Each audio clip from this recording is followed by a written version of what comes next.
Good morning, everyone.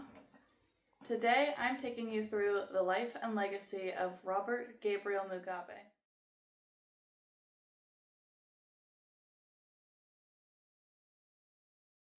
The revolutionary who freed Zimbabwe from white colonial rule and then ruled it with an iron fist for nearly 4 decades. Mugabe was born on the 21st of February, 1924 in Kutama, a small Jesuit mission village in southern Rhodesia, which is now Zimbabwe.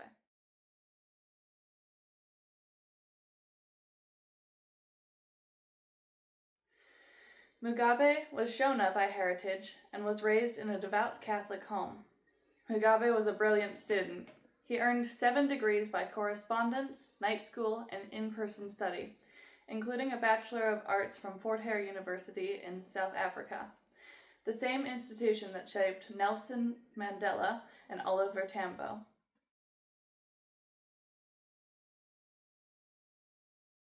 From 1958 to 1960, he taught in Ghana, where Kwame Nkrumah's Pan-African ideals lit the fire that would define his life. Mugabe was intelligent, disciplined, and eloquent. He could quote Shakespeare, Marx, and Shona proverbs in the same breath, and would often do so for hours without notes. He also kept a rigid daily routine. He was up at 4 a.m. every morning, and he would do a 5-kilometer run daily, along with keeping meticulous diaries. Yet beneath the charisma lay ruthlessness, paranoia, and a sociopathic streak that darkened with power.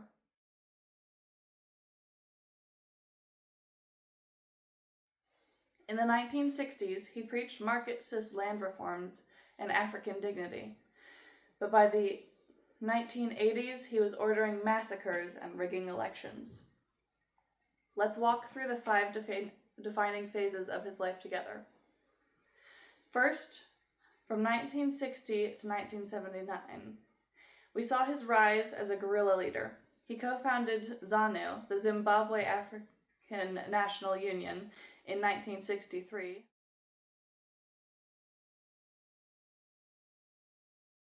And then spent 11 years in prison after his 1964 arrest, where he then directed the Bush War while still behind bars.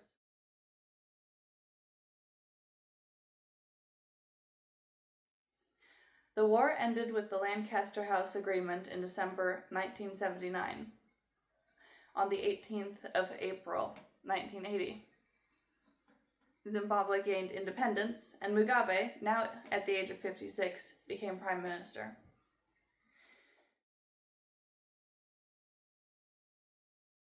The second period of his life, we see reconciliation. His inaugural line, which I'll paraphrase as, "If yesterday I fought you as an enemy, yesterday you regarded me as an enemy, today you have become a friend and ally." This was backed by action. Primary school enrollment soared from approximately 842,000 in 1980 to 2.5 million by 1990.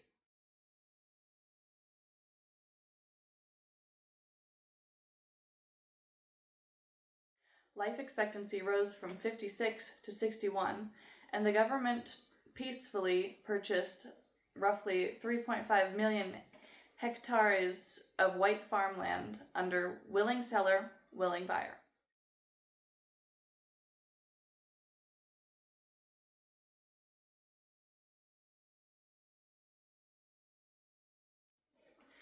Entering the third phase, this is where we see the tyrant. From 1982 to 1987, the first instance where we see this darkness starting to spread is in Matabele land, where his North Korean trained 5th Brigade killed an estimated 10,000 to 30,000 civilians in the Gukurahundi massacres.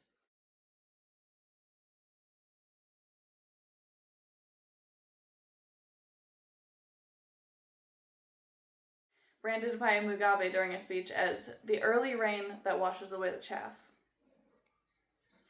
In 1987, he forced the Unity Accord, merged rival parties, and made himself the executive president.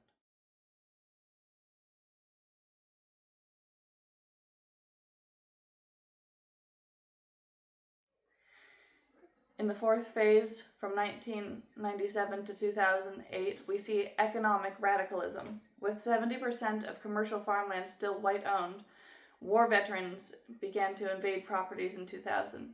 Mugabe retroactively endorsed the seizures, with roughly 11 million hectares taken, often through violence. Tobacco production began to crash, going from 237 million kilograms in 1998 to just 48 million kilograms in 2000.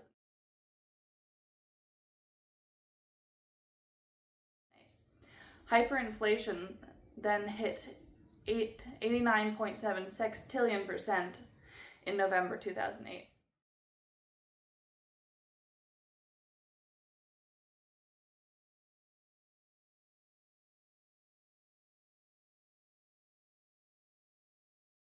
Zimbabwe became the fastest shrinking peacetime economy on record. The fifth and final phase of his life as the leader of Zimbabwe was survival.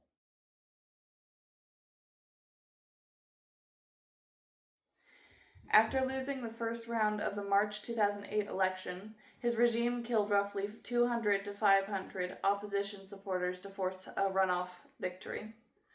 A power-sharing deal in 2009 sidelined Morgan Tsvangirai, while Mugabe kept the real power.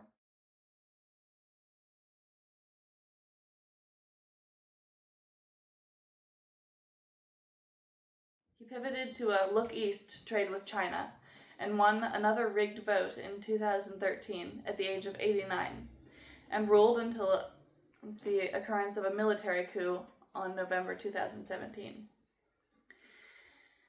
He died in Singapore on the 6th of September in 2019 at the age of 95.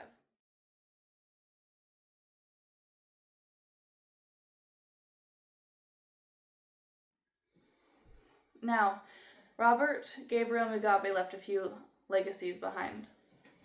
For the short-term positives, we see that Mugabe brought about an education miracle in Zimbabwe.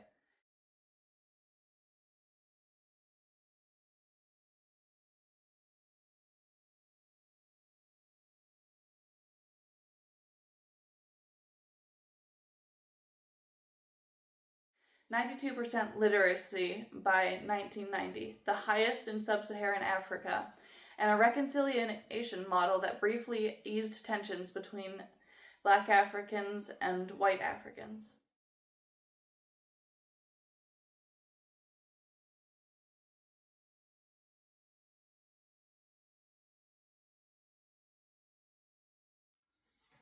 For long-term positives, the land seizures that took place under Mugabe's direction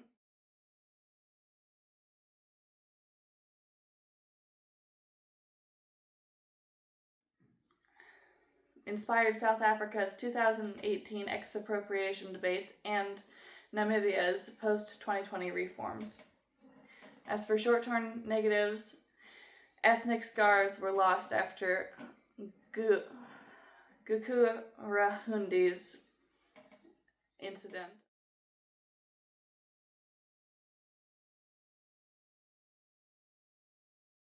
And economic ruin occurred. GDP per capita fell from $1,300 in 1980 to $580 in 2008.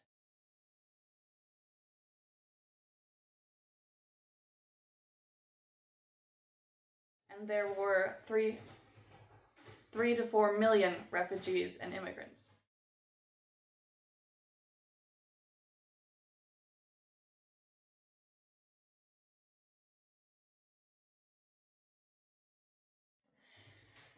As for long-term negatives, a brain drain of roughly 3 to 4 million citizens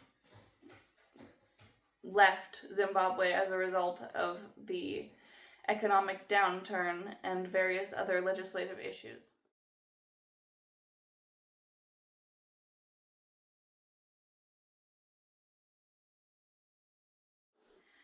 A democratic contagion. The such as the Southern African Developmental Community and the African Union, saw that they began citing Zimbabwe to ignore electoral fraud elsewhere. Historical judgment on Robert Gabriel Mugabe has swung wildly. The 1990s saw the Times name him among the 100 most influential people.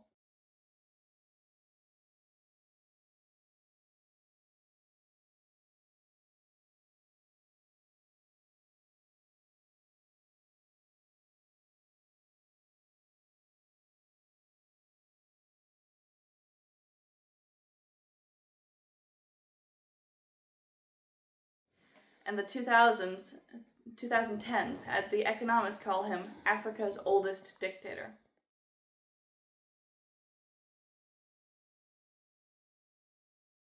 Today, scholars like Walter Kahnsteiner see him as a tragic hero turned tyrant.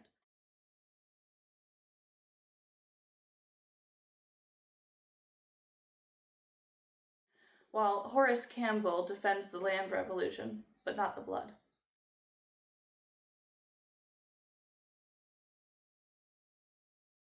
So, what does Robert Mugabe still teach Africa? Walk into any African leadership MBA, from Lagos to Nairobi, and you'll find the case study, The Mugabe Paradox. Students learn 3 lessons from that. Land without capital equals famine. The 2000s leisures have ended up being a Harvard risk analysis staple. That reconciliation optics can buy a decade, with his 1980 speech being required reading in conflict resolution, and the authoritarian playbook he used still endures. Merge rivals, control the military, weaponize history.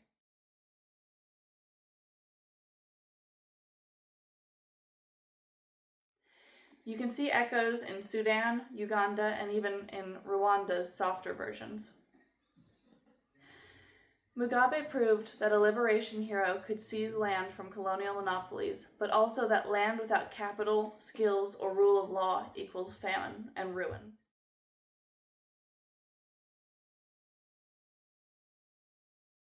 His education model is still copied in Rwanda and Ghana, and his authoritarian playbook is still studied in Harare, Khartoum, and Kampala. Ultimately, he accelerated the end of white economic dominance in southern Africa, but at the cost of making Zimbabwe the cautionary tale of the continent. If dogs and pigs know their mates, can human beings remain human beings if they do worse than pigs? There will never be a regime change here. There will always be the people of Zimbabwe in control. The Western countries, in particular the United States and the European Union, who imposed illegal sanctions against Zimbabwe, have, to our surprise and that of SADC and the rest of Africa, refused to remove those sanctions. If they will not assist the inclusive government in rehabilitating our economy, could they please stop their filthy, clandestine, divisive antics? So you have sanctions. We have sanctions. Выборы без санкций, и мы тоже. In this America, the imperialist at the top of it all, with Europe just following. In a few weeks from now, I will preside over its processes, which must not be prepossessed by any acts calculated to undermine it or to compromise the outcomes in the eyes of the public.